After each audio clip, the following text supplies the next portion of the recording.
नमस्ते, मेरा नाम है सुकृति वर्मा। मैं आपको वेद के बारे में बताना चाहती हूँ। आर्यों के धार्मिक ग्रंथ वेद हैं। ऋग्वेद, यजुर्वेद, सामवेद और अथर्ववेद। वेदों के 4 ऋषि हैं, अग्नि, वायु, आदित्य और अंगिरा।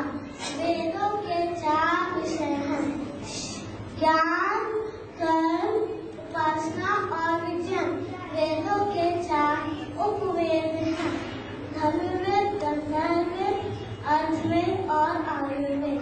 वेदों के 6 अंग हैं, शिक्षा, कल्पनिरुक्त, छंद, ज्योतिष और प्रार्थना।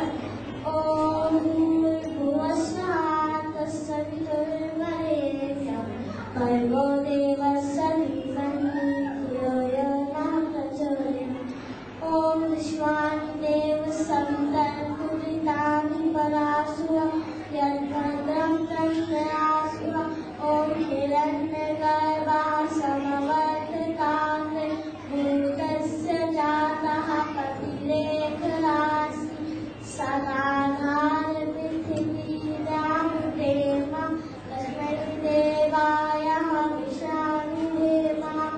ओम त्र्यम्बकं यजामहे सुगन्धिं पुष्टिवर्धनम्